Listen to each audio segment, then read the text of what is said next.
महाराष्ट्र में जल्दी बीएमसी चुनाव होने हैं, जिसे लेकर सभी दल मैदान में उतर चुके हैं। लगातार तैयारियों में तेजी आती दिखाई दे रही है। इस बीच महाराष्ट्र नव निर्माण सेना यानी मनसे अध्यक्ष राज ठाकरे ने एक बड़ा दावा किया है, जिससे राज्य की सियासत में खलबली मच गई है। इसके साथ ही उन्होंने महायुति सरकार और चुनाव आयोग पर जोरदार हमला बोला।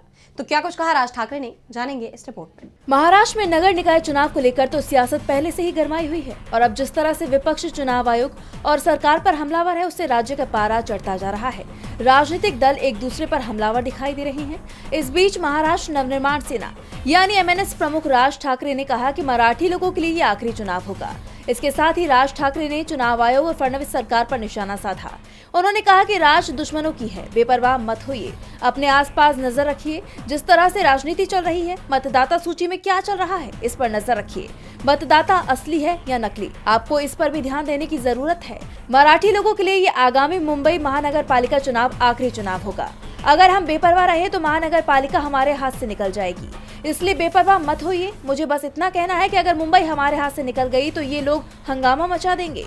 राज ठाकरे ने साफ कर दिया कि चुनाव आयोग पर नजर रखने की जरूरत है। उन्होंने अपने बयान के जरिए वोट चोरी की तरफ इशारा किया। ये मुद्दा लगातार विपक्ष की तरफ से उठाया जा रहा है और अब राज ठाकरे ने मराठी लोगों को चेता दिया है। उनको आशंका है कि बिहार जैसा महाराष्ट्र निकाय चुनाव में भी हो सकता है, जिसको लेकर वो पहले ही अलर्ट हो गए हैं। ऐसे में विपक्ष चुनाव आयोग पर नजर बनाए हुए है, जिससे चुनाव आयोग की परेशानी बढ़ सकती है। टीवी लाइव की रिपोर्ट।